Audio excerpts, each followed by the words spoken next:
Seeing if we're live here.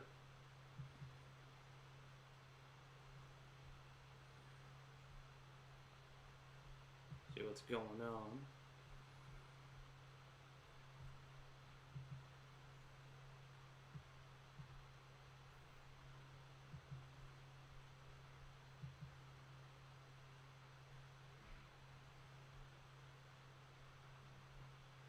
And we are live. Good morning, everybody. It is 8:01 here in the greater New York metropolitan area, and the time has expired on the UFC 257 weigh-ins. A lot happened in that 2-hour span, aside from the fact that I was trying to wake up so I can do this fakakta thing. If you've never seen me before on your screens, I'm Matt Ryan. Hi, for those who watch our UFC live shows across the Combat Culture Network. We'll be live tomorrow night for UFC 257 live across the Combat Culture Network around 9:45 Eastern Time during the last prelim. But before we can get to the last prelim, we have to get into what happened this morning here on Combat Culture at UFC 257. As of now, we have one fight on the main card canceled, one fighter did not show up to weigh-ins, and two fighters missed weight. Those fighters who missed weight were Khalil Rountree and Arman Tsarukyan. Tsarukyan weighed in at 159 pounds, so 4 pounds over 155 and 3 pounds over the 156 threshold to not officially miss weight at lightweight. And Khalil Rountree has an extra hour to lose a half a pound to get down to 206 to be on weight for tomorrow's fight. It's a prelim fight, but we have one fight off the card. Ottman Azaitar will not be fighting tomorrow night on pay-per-view. Matt Frevola did weigh in. His initial opponent, he weighed in at 155.5, so he is on weight for tomorrow. The top four fighters tomorrow night are the ones who will be in action. It's Ottman, Conor McGregor, and Dustin Poirier. McGregor weighing in first on Friday morning here in New York, and weighing in second was Dustin Poirier, both of them weighing in at 156 pounds on the scale today. The co-main event, Dan Hooker and Michael Chandler. A lot of people talking about this basically being a mini eliminator tournament for the lightweight title. Khabib Nurmagomedov is still considered the UFC lightweight champion. Dana White just kind of dangling the carrot of a Khabib return above everybody's head, and the potential of a Khabib-Conor rematch, which is not happening. I'm sorry, guys, but it's not going to happen. I love you all. I love you all so very much, and I'm glad to be with you here in this early part of the day. But yeah, this fight isn't happening. This fight isn't happening. Khabib and Conor 2 will not happen. It's not going to happen for a long time, if it ever does happen. And this fight right now, I have no idea why Poirier-McGregor isn't for the lightweight title. This fight should be for the lightweight title, but for whatever reason, it's not. It's not going to be. And the Chandler-Hooker fight is the co-main event. So a lot of people are thinking this is going to be a mini tournament with these four fighters to decide who gets that title. Justin Gaethje probably has a problem with that. Max Holloway definitely would have a problem with that, but right now they're on the outside looking in at 155 pounds. So all four of them on weight: McGregor, Poirier, Hooker, and Chandler at 156 even across the board. Joanne Calderwood and Jessica Eye both coming in at 126 pounds each. And then Marina Rodriguez and Amanda Ribas both coming in at 116 pounds. Arman Tsarukyan came in at 159, as we said before. Nasrat Haqparast did not show up to the weigh-ins, has not shown up as of yet. I will be keeping track of that on the Twitter machine. And also you can check the entire list of weights, everybody who's weighed in so far, and what their weights are over at MMAmania.com or BloodyElbow.com. We're streaming across the Combat Culture Network this morning. And if you got any questions, let us know in the chat. We'll be answering your questions as best we can this early in the morning. I am awake, and I do not like it. I am not up usually at this time of the day. Ever since the world's been locked down, I've been trying my best to sleep until I need to wake up. Like, there's that idea of, waking up to get ready and go to work, And then there's the idea of just getting up, making sure you're at your computer to just start your day. That's where I've been since, like, May. Maybe even before that. I just kind of gave up on the idea of a morning routine that doesn't involve walking my dog and drinking coffee since the start of this lockdown. But, you know, the lockdown now really doesn't matter on Fight Island because there will be fans tomorrow night. You will actually hear and see fans during the UFC 257 broadcast that started last week for the Max Holloway fight against Calvin Kattar. They allowed fans inside the Etihad Arena. It's not in the Fight Island complex anymore. It's actually in the arena where they've had fights. So it's going to be interesting, that energy and that crowd, especially for Conor and Poirier, because they're going to be a lot. I don't know how this crowd's going to take to Conor McGregor. They're probably going to love him because Conor McGregor's the biggest star in this sport, especially since Khabib retired. But the question for me right now is where does this go from here at 156 pounds or 155 pounds? McGregor at 155, pardon me, he said championship weight. I'm reading this wrong because the text is really small. Of course I look like that, Rob Parker said. Yeah, of course I do. It's 8 o'clock in the fucking morning. What do you want from me? I'm drinking coffee. We're 10 months into a lockdown. Shout out to Dave Mannion, my man. Rob Parker calling me a fat piece of shit. Well, yeah, I am. It's okay, sweetheart. I'm here. I'm getting paid to do this. You're watching me, so I love you. But taking a look at the fights for tomorrow night, then shout out to Dave Mannion. Check out his punch and parlay over at SBR, sportsbookreview.com. Great website. They also take very good care of me.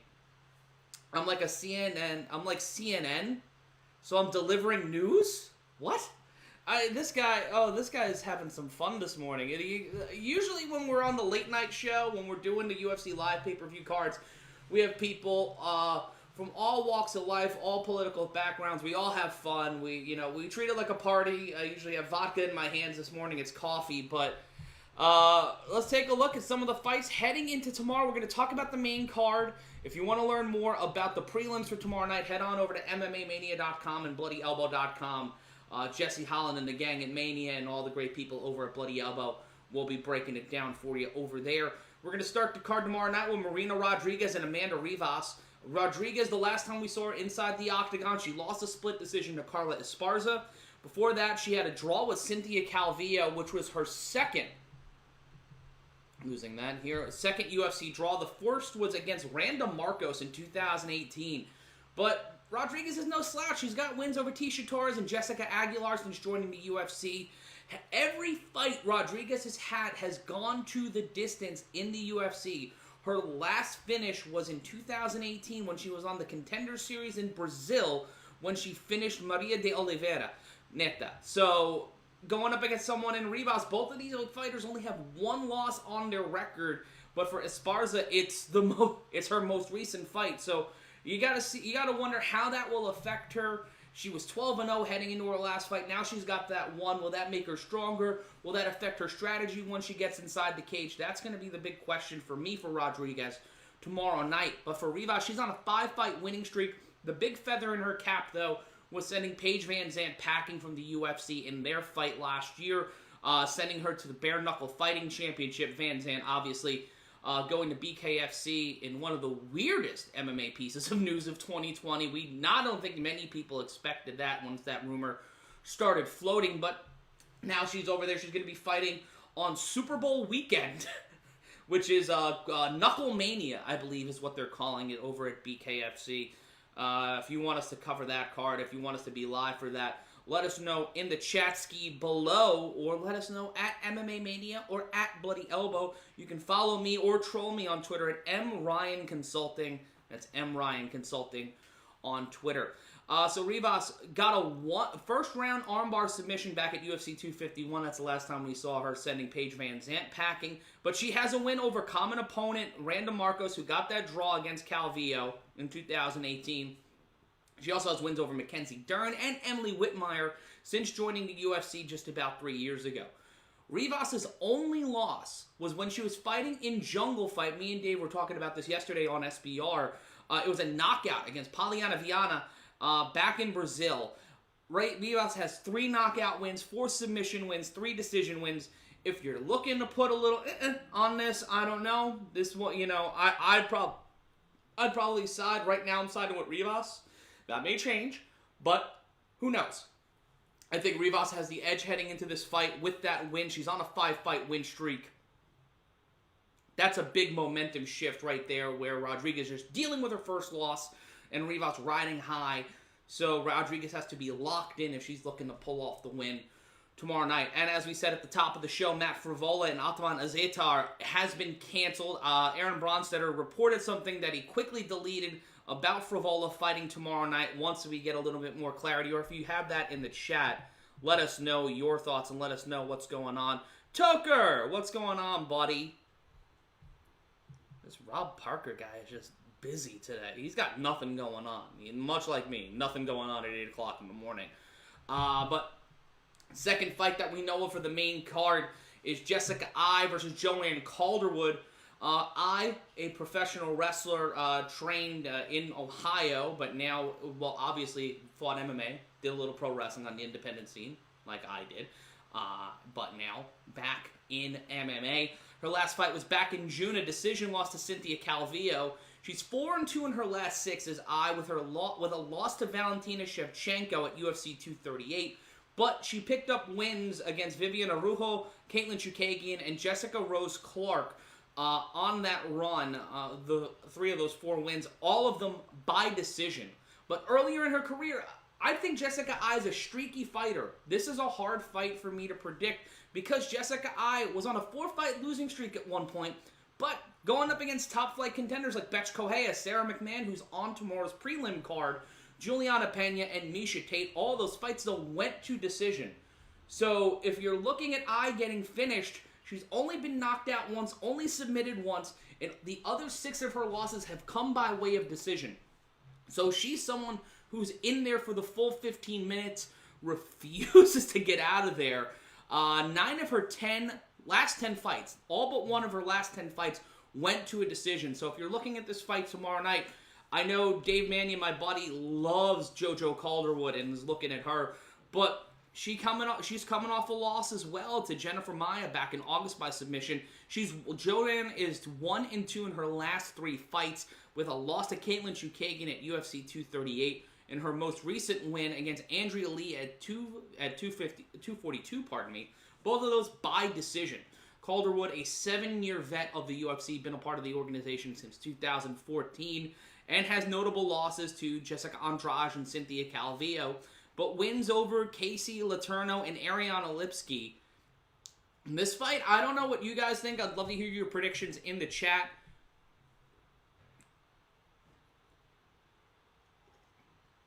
Sanad Burka saying, love MMA like this guy, sweating from talking about it. I'm not sweating, I'm just greasy because it's 8 o'clock in the morning and I didn't wash my face. I didn't get pretty for you guys, and I'm sorry. I'm sorry that I didn't get pretty for you. My hair's a mess. I'm a mess. That's just kind of my thing. Max Mutterman asking, where was Nasrat Haqparast? We don't know. He may have left Abu Dhabi. He may have done a reverse normal. I'm not sure. But hopefully somewhere out there knows where he is, and hopefully he has all of his pants. I don't know why he wouldn't, but at this point, what the hell's going on with him? But love to know your thoughts on Eye and Calderwood and the rest of this card. If you got predictions, let us know in the chat below. Let us know what you think's going to happen on Saturday night. And right now we're at the co-main. Taking a look at the chat here. Guybrush Threepwood, JoJo going to get battered, unfortunately. Too brittle. Age could be a factor. Experience could be a factor there. This is a hard fight to choose because both of these fighters have been in the UFC for a minute now. And it's really hard to kind of delineate who's going to... It's hard for me to pick when it's 2 vets coming off of losses with certain weird streaks and some similar opponents. There's smarter people out there in the MMA world who can give a more concise breakdown to how they think they're going to get a winner. But for me, I think this fight is either going to be 3 rounds and a cloud of dust or just a out-and-out brawl. I don't know how it's going to go. I don't know. I think this fight stays standing. If it goes all 3 rounds, which it probably would, it's probably going to stay standing. You're going to see I try to shoot for a submission at one point, but I think Calderwood's going to try to keep it standing, keep the momentum on her side, and just try to sneak by. I think someone's going to try to sneak by with 10-9s each round, doing just enough to get by their opponent, but we don't know how things are going to go until both fighters are locked inside the cage. And now this next fight, I got a little bit of shit for this yesterday by my friends over at SBR. Dan Hooker versus Michael Chandler, because I picked Michael Chandler. I picked Michael Chandler to win this fight because of his record outside of the UFC. Jane Gum 138 on the Twitter machine saying 99% about it GTS, but I like JoJo. And then, I don't fault people for JoJo. Guybrush saying give me a job when I'm right. I'm not in charge of that. I barely have a job here. They let me mop sometimes, and then once a month I kind of just steal the internet and go on the air here. I'm just sitting here with a cup of coffee and a fucking ring light trying to make shit pop here. So if you can do that, you can probably get here. But Hooker versus Chandler is the co-main event for tomorrow night. It's a 3-round fight, unless Dana decides to change his mind, which, who the fuck knows. They gave Khalil Rountree another hour to weigh in, so the rules of the Abu Dhabi Athletic Commission is an interesting sort. But Dan Hooker coming off a win against Dustin Poirier a loss to Dustin Poirier back in June via decision. Prior to that, he knocked out in succession. He knocked out James Vick, and he got Paul Felder and Al Iaquinta in decisions. He's on a 3-fight losing streak. In his career, Hooker has lost to Edson Barbosa, Jason Knight, Yair Rodriguez, and Maximo Blanco. All of those losses by way of decision, at least inside the UFC. All 3 of his losses have been by decision. He's rarely been stopped. He's only been knocked out once. He's only tapped twice. And wins against, Gilbert Burns, knocked out Jim Miller, made Mark Diakase tap, got this knocked out Ian Entwistle, Hatsu Hikori, and Ross Pearson since joining the UFC. So we've seen the evolution of Dan Hooker inside the octagon, fighting tougher opponents, going up against high-level mixed martial artists, and I think that Poirier loss shows that Hooker can fight with the elite. I just don't know if he's at that level yet. And we can ask the same question of Chandler. Chandler's been around for a long time. He's in his mid-30s. He's a former 3-time Bellator lightweight champion. His most recent loss of that belt was to Patricio Pitbull. But Chandler, the last time we saw him, was fighting in Bellator back in August of 2020, where he knocked out Benson Henderson. Now you're thinking it's an older Benson Henderson, but still, knocking out Benson Henderson it matters. It matters because you're knocking out a former champion, you're knocking out a smart fighter, a former elite fighter. Yeah, he's in his post-peak, but we're going to see him against a guy in Dan Hooker to where we think this is his peak, but does that match somebody of a Michael Chandler? Because Chandler beat Brent Primus. He beat Eddie Alvarez for the title. He beat a prime Eddie Alvarez for the title. And he beat a Pitbull brother, Patricky Pitbull, twice. There was some argument the Pitbull brothers didn't necessarily like the way one of those losses went. But you live by the sword, you die by the sword. And Chandler's knocked out 9 opponents, 7 submission wins, 5 by decision, which is almost identical to Hooker, who's knocked out 10 opponents, made 7 tap, and won 3 by decision. And for Chandler, he's never been submitted, never been tapped. So he's going to try to keep this. He might be trying to keep this fight standing, or he might try to take this fight to the ground. Dave Mannion made a great point yesterday on SBR. He's an elite level wrestler. He's someone who can utilize his wrestling to work on someone like Dan Hooker. And Hooker's tapped twice. Chandler's never been submitted. He's been knocked out 3 times. He's been beaten twice by decision. So the deeper this fight goes, the better it is for Michael Chandler, because he's 5-2 in his career on the scorecard. So if you're Chandler's camp, you're thinking, how do we extend this fight to 3 rounds? How do we keep our distance? How do we make sure that Dan Hooker doesn't go for the chin, doesn't go for the knockout, isn't able to land that punch that can send Chandler down and completely send everything tits up. And another conversation is the Ben Askren effect. This is another high-level free agent coming in after their supposed peak. Are they going to be able to live up to the expectations and the hype that have been coming from us in the media, fans of Chandler, fans of mixed martial arts outside of the UFC, and everyone who's been wanting to see Chandler make the jump for years? Was this the right time? Has the ship sailed? Is Chandler going to be able to compete at an elite level at 155 in the UFC? Those are all the questions heading into tomorrow night, and we had those same questions about Ben Askren. His initial fight was a little fakakta with the bulldog choke, and then got sent away on a barge after Jorge Masvidal sent his soul into another stratosphere, and then he jobbed out one more time in Asia in 2019 and decided to walk away, and now is calling out YouTubers to box, which you know what? Get your money. Get your money, Ben Askren. You could kick my ass. I know you could kick my ass. But it's more of a conversation of where do these fighters land in divisions like welterweight for Ben Askren or for the UFC, where, at lightweight in the UFC, where there's so much talent, there's so much depth. Is it the big fish, little pond syndrome for Chandler? I don't think so. I think Chandler's going to find a way to get a win, but that's going to be the conversation on Saturday that I'm going to be bringing up during the show. Stephanie Sotilli will be moderating. Harry Turjani will be there along with us. Maybe Danny White will be there. We don't know. I've heard he's trying to inaugurate himself the president of kick punching. He finally got CNN, so he's excited.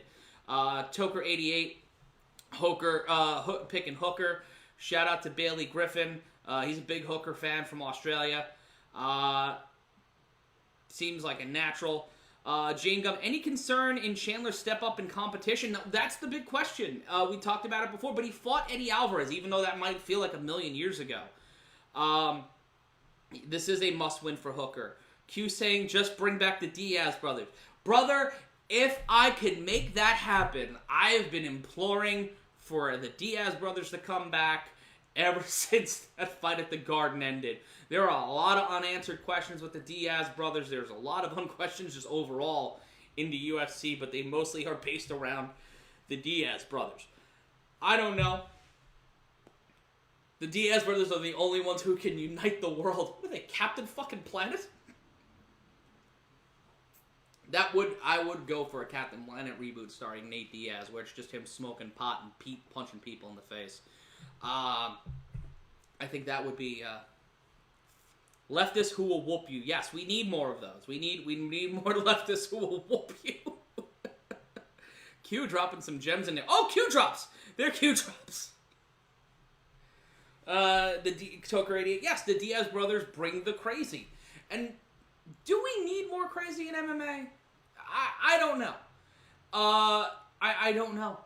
If we do, let me know in the chat if you think we need more crazy in mixed martial arts. I'm not sure. I feel like it'd be a great idea. I feel like it'd be a fun time for everybody. But the weigh-ins have ended. This is the UFC 257 Combat Culture preview show starring Matt Ryan, that's me, drinking coffee way too early for me in the morning, just trying to see if there's any updates on the weigh-ins. Nasrat Haqparast is not shown up yet. He is still not shown up. Taking a look at the rest of the weigh-ins. Well, before we go to the main event's the thing you're all wanting to talk about, so I'm going to hold on it just a little bit. I'm going to do a radio tease. We'll wait until the top of the quarter hour once we get half past the hour here. As you can tell, a lot of manic energy from me today because I am 2 cups of coffee in and I am a-zoomin'. Taking a look at the bottom of our prelim card, Makhmud Muradov came in at 186, same as his opponent Andrew Sanchez. Zagalas Zumagulov at 126, and Emil Albazi also at 126. And our final live early prelim, Nick Lentz and Movsar Elvilev both are at 150 pounds at a catchweight fight. They agreed to change that fight. As said before, Khalil Rountree at 206.5 pounds. He has 1 hour, so basically up until 9 o'clock or a little before 9:30 here on the Eastern Standard Time Zone to get down to 206 or to 205, so he has half a pound to lose. He'll face off against Marcin Prachnio, who weighed in at exactly 205 pounds. Sara McMann, who I mentioned earlier, came in at 135 pounds to go up against Julianna Pena, who came to the scale at 136 pounds. At a 185, fight Brant Tavares at 185.5. Antonio Carlos Jr. coming in at exactly 185. And Arman Tsarukyan missed weight at 159, as we said earlier. Marina Rodriguez at 116. Same with Amanda Ribas.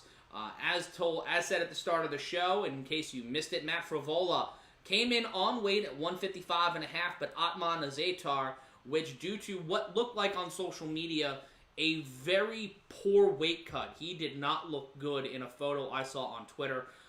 Dave letting us know Muradov making the move to the main card. So Muradov's fight going from the first fight of the prelims to the first fight on the main card.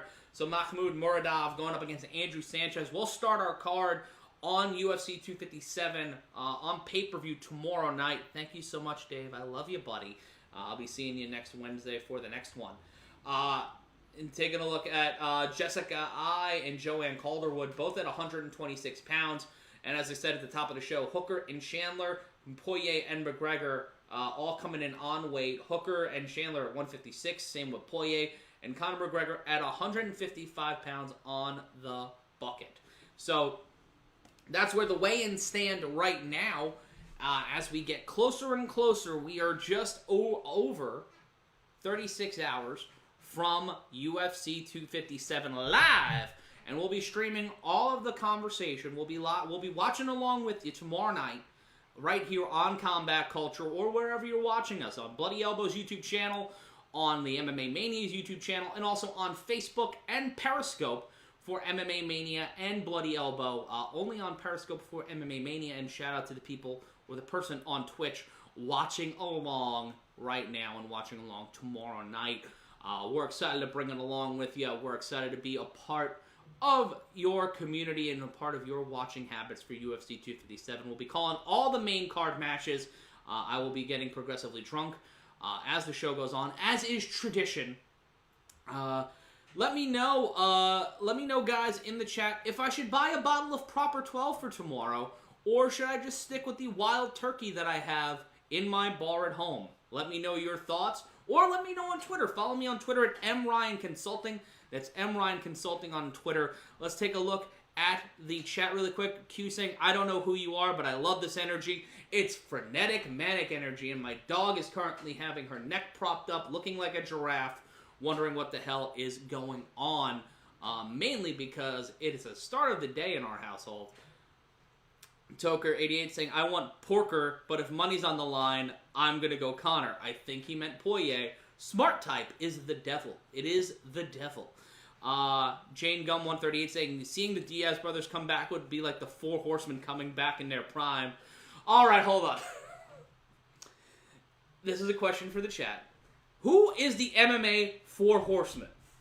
Who's the Flair? Who's the Tully? Who's the Arn? And who is the catch-all? Barry Windham, Ole Anderson, Lex Luger. You can let us know in the chat. Who is the Four Fingers? The standard of excellence in mixed martial arts. The Diaz brothers against Arn and Tully would be a hell of a fight. I would watch that. I would pay good money to see that. Let me know in the chat or let me know on Twitter. And now for the fight you all gave a shit about. The reason why you're here is Conor McGregor returning to the octagon in a rematch against Dustin Poirier. Whoo, baby. Tiny Dong is in the chat. Love you, Ty. Good to see you, friend. Drink what you like and like what you drink, Maddie. I'm going to hit the Bushmills. Ooh, Bushmills is pretty solid. And now whiskey chat at 8 o'clock in the morning. This is turning into a friend of Bill W meeting. I had some of that Proper 12, and it really isn't any smoother than Jameson, Q says. Bullet is a better buy. So Q, wink, says Bullet is a better buy. The official drink of Q, Bullet Bourbon.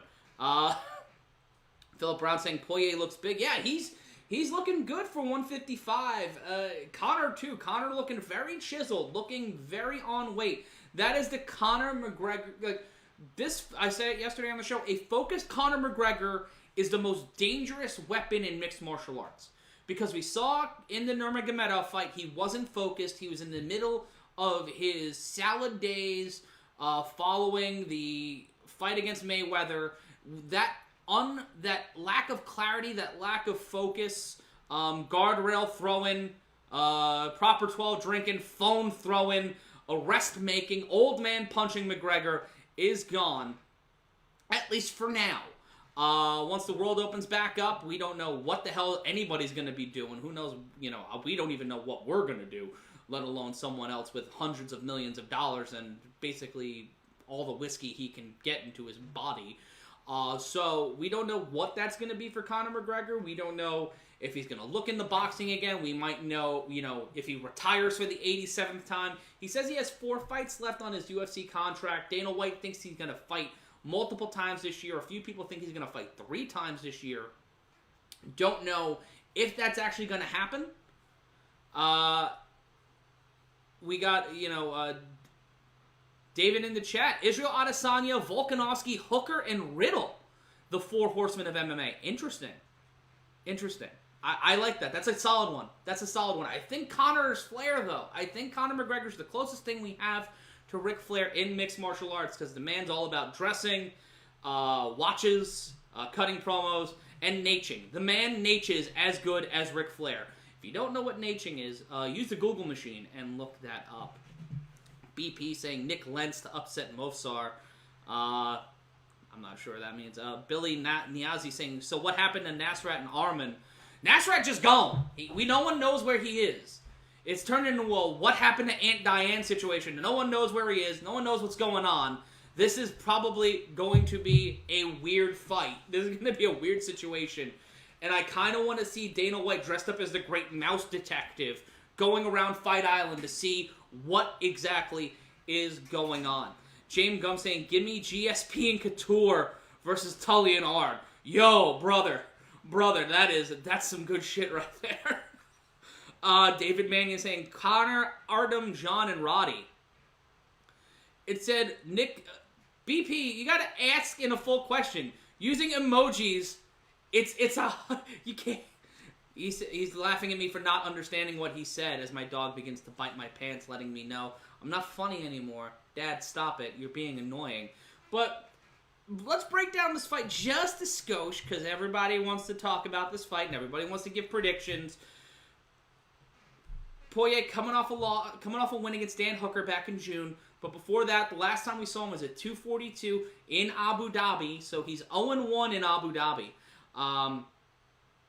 for the lightweight title against Khabib. So both Poirier and McGregor's last losses came against Khabib Nurmagomedov. But in the last couple of fights, Poirier's got wins over Max Holloway twice, Eddie Alvarez, Justin Gaethje, Anthony Pettis, Jim Miller, and, he's knocked out 12 people. He's submitted 7 decision wins. He's 7-2 when you go to the scorecards. He's only been tapped twice and knocked out twice. One of them being against Conor McGregor back at UFC 178 in 2014. So this is a fight over 6 years in the making. And the last time we saw Conor was knocking out Donald Cerrone with shoulder strikes at UFC 246, the first pay-per-view of 2019 in the pre-dark times. Lost to Khabib at the Riot that was known as UFC 229. 0-1 against Khabib, 1-0 against guardrails is Conor McGregor. He's undefeated against fighting any moving vehicle, primarily buses, but that's not a stat that you'll see tomorrow night in the tail of the tape. Obviously, defeated Eddie Alvarez and Nate Diaz prior to the fight against Conor. Wins over Max Holloway, Jose Aldo for the featherweight title, Chad Mendes, obviously Dustin Poirier, as said before, the first double champion in UFC history. You guys know this. You know who Conor McGregor is. He's the biggest star in the sport, one of the biggest stars in sports. He's got 19 wins by knockout, 1 submission win, and only 2 wins by decision. He's been submitted 4 times. The interesting thing of all of this is Conor McGregor has only gone the distance in his career twice. He has only seen the scorecards twice. So we know he has the stamina to go the distance. We didn't see that in the Khabib fight, but that was because Conor McGregor was not focused. He was not on his game. That wasn't the Conor McGregor we knew at that time to be inside the octagon, and we've seen a revitalization and a refocus of Conor McGregor, which I think is dangerous for Dustin Poirier. Because Poirier could be confident, he could be on top of his game, but when Conor McGregor is locked in, it is hard for anyone to beat him unless you get the jump on him, as we saw with Diaz, as we saw with Khabib. But the deeper this fight goes, I think Conor McGregor has the advantage. Philip Brown asking what time is it in the U.S. now? Well, in New York, it's 8:36 in the morning. Q saying, I miss GSP. That was such a fun era. Yeah, early to mid 2000s to early 2010s MMA was astoundingly entertaining because it was the weird period where the UFC was successful, but media training and social media weren't a thing yet. So it was still just straight up cowboy shit. Like, Tank Abbott could still roam the earth freely. He wouldn't fight in the UFC, but he would get the opportunity to, if given. Philip Brown saying, McGregor shaving his head makes him technically more aerodynamic, which is true. You know, you just make his swimmer... it helps with swimming. I don't know about face punching. I'm not necessarily sure. But let us know in the chat your predictions for tomorrow night at UFC 257. Let us know if you're voting for Conor McGregor, if you're voting for Dustin Poirier. No Dominion systems here. Wink, ha ha ha ha. Funny, funny, funny. But I want to know who you predict for tomorrow night's fight at UFC 257 live on pay-per-view. And also here on Combat Culture, we'll be live with an actual set. We will build our set. The set is on the other side of me right now. And there is just a couch and an end table. But we will be building the set, and we will be live with a fancier camera and a fancier set. Just not me in front of my fucking bookshelf. But we'll be live tomorrow night at 9:45 Eastern during the final prelim of UFC 257. Once again, replacing the Matt Frevola fight on the card is... Muradov's fight. So the Muradov fight will now be on the main card. Toker88 predicting Conor. Bailey Griffin, thoughts on Volkanovski? My favorite fighter ever. Even met him once. That's pretty cool that you got to meet him. I think Volkanovski's a great fighter.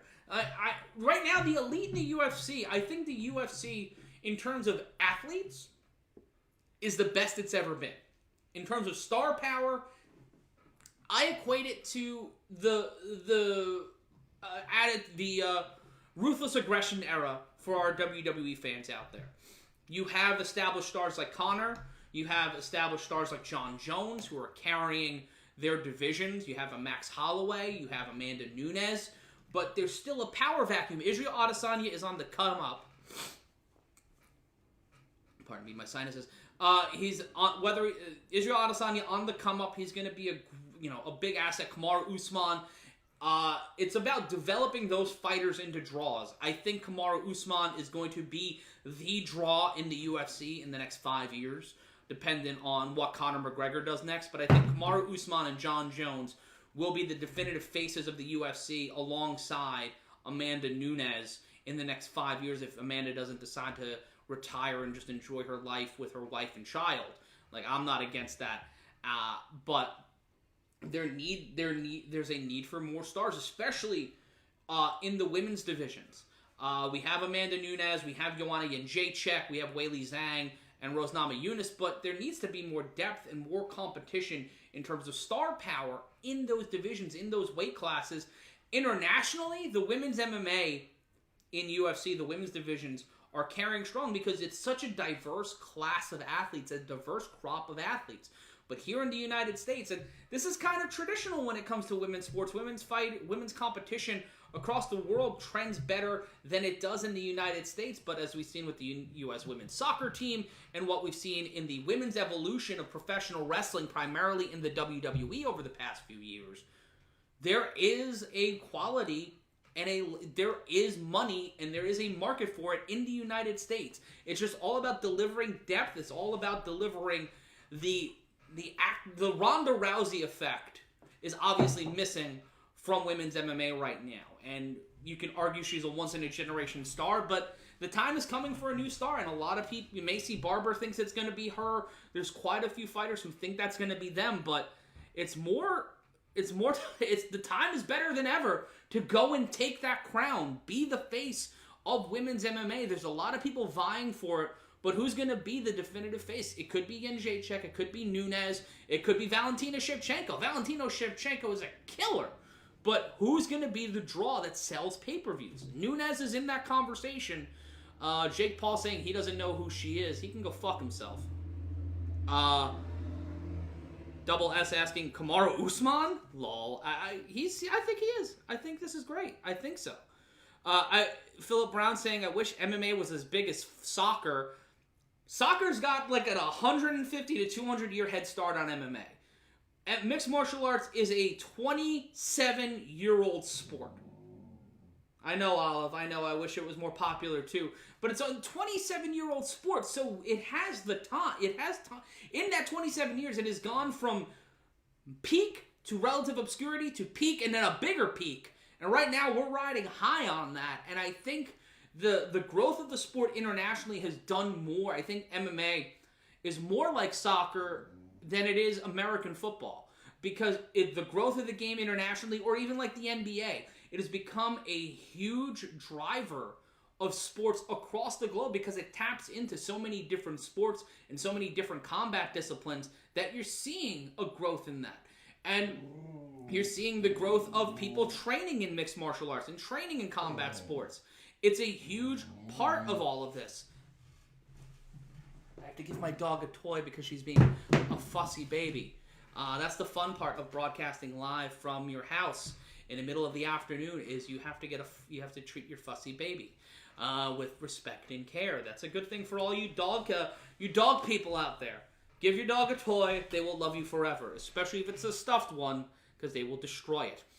FSM Eagle asking, what happened to Nasrat? We don't know. We don't know.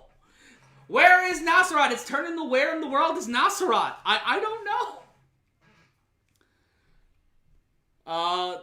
Jane Gums saying, I miss Ronda in her prime. She should be on the Mount Rushmore for just bringing women's MMA to the front. You can make the same argument for Gina Carano, and that's, all I want to talk about regarding the Gina Carano. I'm also not a big fan of Mount Rushmores because you have to identify things based on time period, based on era, based on factors that aren't comparable from generation to generation. Trying to compare Jim Brown and Ezekiel Elliott is not an easy conversation. I prefer Jim Brown, but they're once-in-a-generation athletes, but the comparisons kind of end when you look at the type of sport they were in at the time. It's the same sport, but it's different. So that's why I'm never a big fan of Mount Rushmore arguments in sports, because it's really hard to definitively decide one way or another, and there's so much bias in that. It's turned into a fucking morning show. Dave Mannion, Dana is taking the soccer blueprint. Worldwide domination. Rudy Giuliani destroyed the growth of MMA for so long. It wasn't Rudy Giuliani. For those who don't know, MMA in New York State has only been legal for about 4 years, 3 or 4 years, just about 2017 before we were opened up in the state. But when you're looking at the growth of mixed martial arts in New York State, the blame is on Sheldon Silver, who just got pardoned for reasons I don't fucking understand, and the New York State legislature because of the Fertittas, who used to own the UFC, having issues with the restaurant union, who had Sheldon Silver locked, stocked, and two smoking barrels on their side, and they were fighting against it for years. But finally, common sense and Andrew Cuomo came to save the day, and now we have mixed martial arts in my home state, and it's a great thing. Don't have to go to the Prudential Center anymore and take that long path ride back.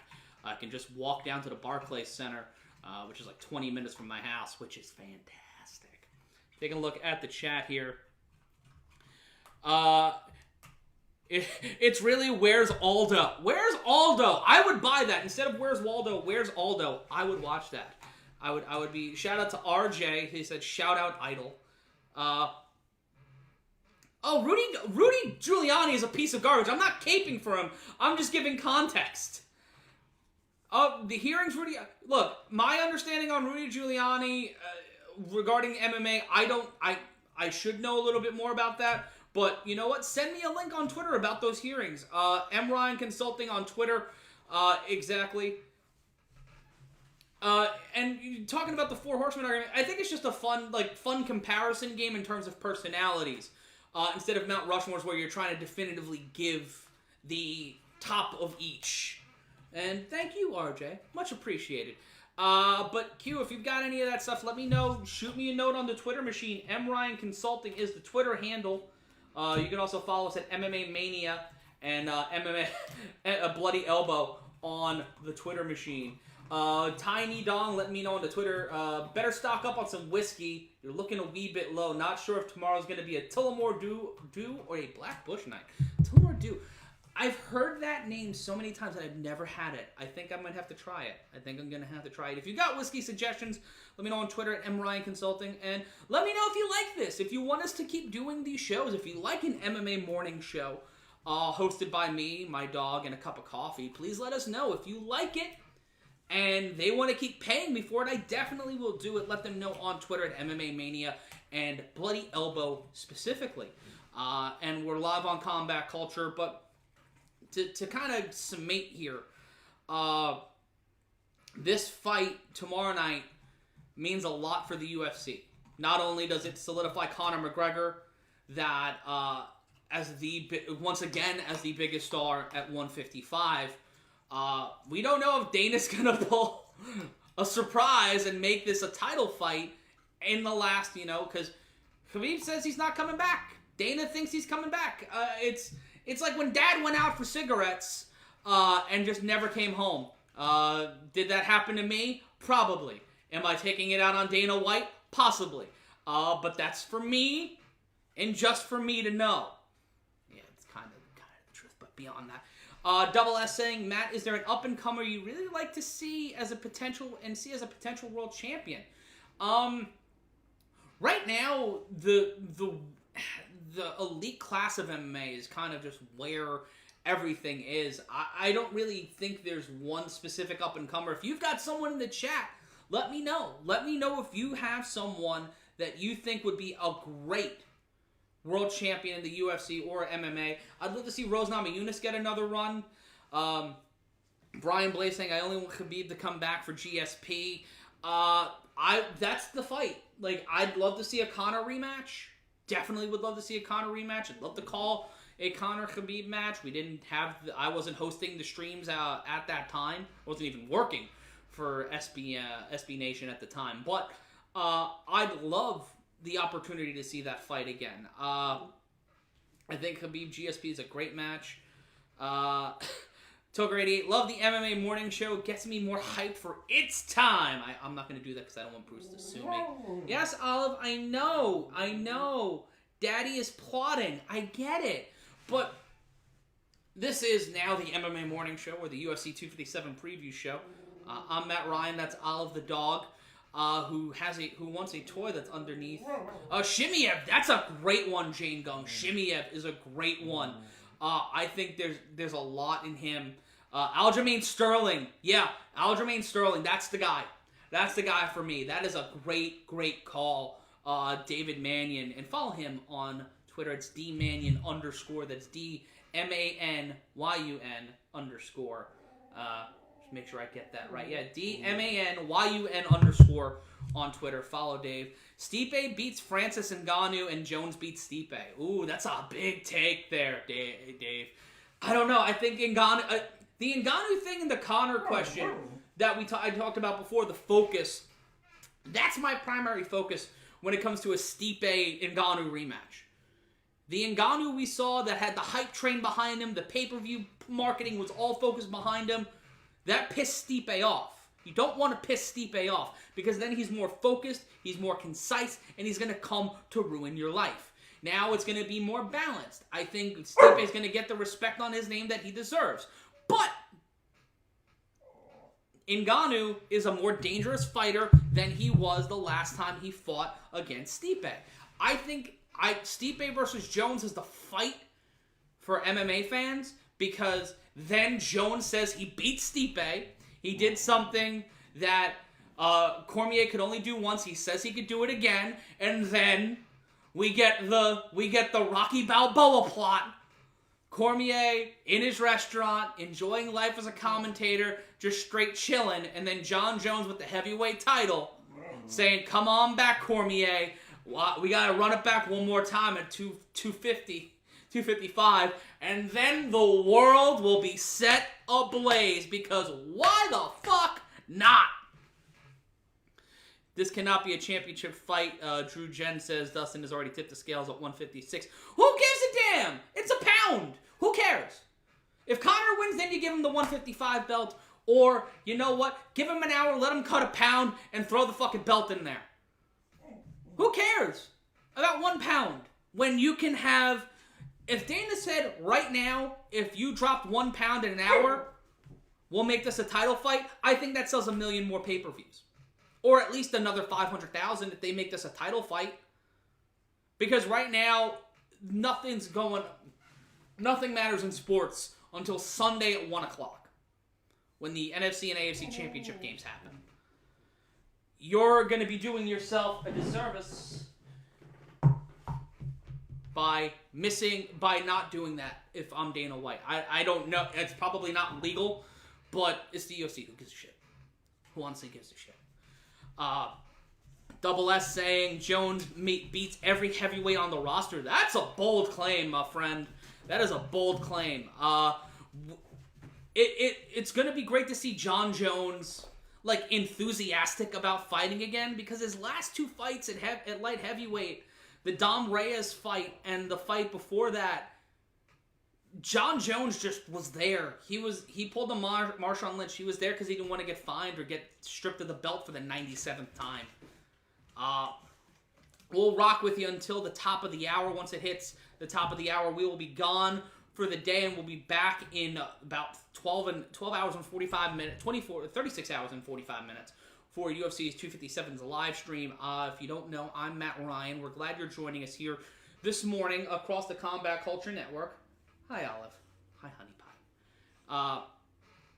Cyril Gagne has something to say. A Derek Lewis-John Jones fight could headline a pay-per-view. Let me know if you disagree in the chat. But I think a John Jones-Derek Lewis main event, 5-rounder, could main event a pay-per-view, and there's going to be people who take Derek Lewis. Am I one of them? No.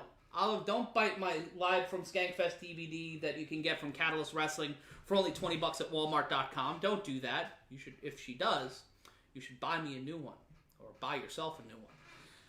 But that's pretty much, the heavyweight division right now is the most intriguing division outside of 155, because we have John Jones coming in, because we have so many different fighters making that level at heavyweight. Heavyweight's been the most maligned division in the UFC since Lesnar left. Stipe took it over. I'd say since the Kane and JDS wars, the heavyweight division's kind of been lacking. And that's not Stipe's fault, it's just a depth conversation. Now the heavyweight division actually is somewhat deep again, and we can actually enjoy the heavyweight division, instead of it being a one-fighter division, which is the great thing about UFC now. There is depth at almost every single weight class, even flyweight. Flyweight was going to be dead about a year ago, but Davis and Figueiredo came in and saved it, headlining back-to-back pay-per-views that may not necessarily have been the biggest draws in the world, but hell, that main event, that last UFC main event, was fire. And if you want to see what I thought of it, go on to the archives on Combat Culture and watch back our live coverage of UFC 256 or UFC 255. Give a watch to any of them. If you have the pay-per-views on ESPN+, you can just play it along with us and watch the entire fights back along with me and Harry Turjanian on the call. And we'll be back tomorrow night at 10 p.m. If you got any questions before we wrap up here, please be sure to drop them in the chat. We're glad to be joined by all you guys. It's early here in the U.S. It's the middle of the day in the U.K. It's 5 o'clock in Abu Dhabi. So we're just glad that people are awake and watching along with us. TW saying Conor can pay a fighter more to take a dive than the UFC can pay them to win. That's fair. That's a true statement, but I don't think that's happening. When Brazil used to have champions in multiple weight classes, yep, that's pretty much it. Toker 88, yeah, UFC 256 was a barn burner. That was an expected, that was a huge, that surpassed my expectations by a long shot. And Dave's right, yeah, Brazil, on Periscope, he's right. Most passionate MMA country on the planet is Brazil. And Brazil has just one big champion right now in the UFC, and it's Davison Figueiredo. So they're going to show up and show out for him. Unbroken 1010 saying, if I got paid $1 million, which one would you fool around with for a night? Good morning. Who? Between who? Who am I fooling around with? Batman? I don't know. There's some... The internet's a weird place, guys. The internet's a weird place. But, final wrap-up in terms of the weigh-ins. Just take a look at the news really quick. See if there's anything that changed. Philip Brown saying he hopes England has a champion in every weight class like Brazil did. English MMA is on the come-up. Dave Mannion can break it down for you much better than I do because he lives in the actual country. But, so this is as of an hour ago. For rumor has it, Nasrat Haqparast, I cannot pronounce that name and I apologize, is out of his fight with Arman Tsarukyan. Frevola will step in to fight Haqparast tomorrow night on UFC 257. So yeah, and for those complaining about the betting, I saw Jane Gum complaining about that. Yeah, that's a motherfucker to the bettors. But we're taking a look at the weigh-ins one more time. The early prelims for tomorrow night, Nick Lentz and Mosav Evelaev are both at 150 in a catchweight fight. Amir Albazi and Zalaga Zumagulov, both coming in at 126. Khalil Rountree missed weight, and he'll be weighing in as soon as we're off the air. He's at 206.5 right now. He has to lose half a pound to not get penalized for his fight against Marcin Prachnio, who came in at 205 even. Sara McMann coming in at 135. Julianna Pena at 136. Brad Tavares at 185.5 against Antonio Carlos Jr., who came in at 185 even. Arman Tsarukyan came in at 159. Nasrat Haqparast maybe fighting Matt Frevola. That fight is up in the air at the moment, but stay tuned to MMAmania.com and BloodyElbow.com for the latest updates on that fight and the final main card for tomorrow night's pay-per-view. Starting off the main card, it'll be Makhmud Muradov and Andrew Sanchez fighting at 186 apiece at the middleweight division. Then we have Marina Rodriguez against Amanda Ribas, both coming in at 126. Jojo Calderwood and Jessica Ai coming in at 126 apiece. Dan Hooker and Michael Chandler in your co-main event of the evening coming in at 156. Conor McGregor at 155 on the button at championship weight, as he likes to say, against Dustin Poirier at 156 pounds. And you can get all those weigh-in results at MMAmania.com. Unbroken 1010 saying, still don't understand people that want to see Khabib versus GSP. It's like watching an old dog play with a puppy. It's the star fight, man. It's just the two toughest fighters, the two toughest outs in MMA facing each other. It's, it's a thing. Yeah, Darren Till yelled at a cop. I don't know why he did that, but yeah, Callum Hogan, is Frevola out? No, Frevola seems to be still on the card. It was his opponent who missed weight, Ottman Azaitar didn't even go to the scale today because of what seemed to be an issue with his weight cut. TW is hilarious. Dustin accepted the bribe and they're rehearsing the fight like pro wrestling to make it look better than the Cerrone fix. TW, come on, man. Like, I know works. I work in a work business. It's not going to be a work. Double S laughing along. Unbroken 1010 saying, let's see how it goes. I was watching Chandler on Embedded. He's real smart taking the sub a few months ago and let him get used to Abu Dhabi a second time. It's an interesting one. And, you know, it's going to be a weird time tomorrow night, but it's going to be a fun time tomorrow night. Hopefully you guys enjoyed yourselves. On Philip Brown's, if a British-Brazilian dude was in the UFC, it'd be the most marketable. And is 20 too late to start training MMA? I don't think so. If you have a martial arts base, at some point it might help you.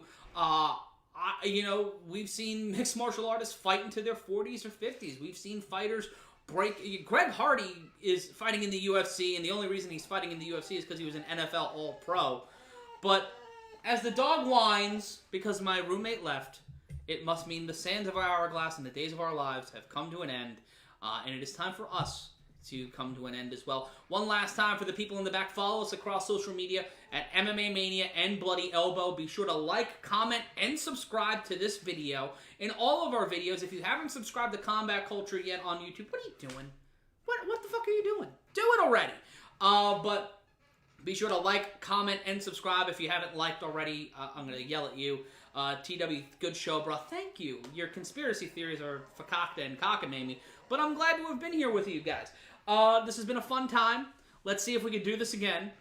If you want this to be a common thing after the weigh-ins or just a weekly show that I do, I used to do a podcast called the 2-Point Deduction for MMA Mania, but I'd love to do a live show because I love talking with you guys. I love talking shit about MMA, so I'm definitely down to do it. So let me know if you like this by following me on Twitter at MRyanConsulting, liking this video, commenting, and subscribing, because that's how our bosses know that Daddy is doing a good job. And Daddy needs to pay for things. I need money. So help me get money. And if we get money, I get merch, and I can sell you guys things, and then you can wear my face on things. And I feel like that's what everybody really wants. Isn't that what everybody really wants? So, on that note, check us out across social media. Be sure to stay connected to MMA Mania and Bloody Elbow all day today for the latest updates heading into UFC 257. Be sure to follow my buddy Dave Mannion, D-Mannion _, that's MANYUN _ on Twitter. And follow me on Twitter at MRyanConsulting. Drew Jen saying Dustin's already rehydrated to 170. Well, yeah, and where do you think Conor's going to be hydrated at? All right, guys, I gotta go. My dog is telling me to go fuck myself. So I'm going to say I love you. I'm thankful for you. And we'll see you right back here tomorrow night for UFC 257. It's McGregor and Poirier. It's Chandler and Hooker. It's gonna be a happening. It's gonna be the motherfucking Thunderdome. And watch it along with us. I will be drunk. You will be there. And we'll see you tomorrow right here on Combat Culture.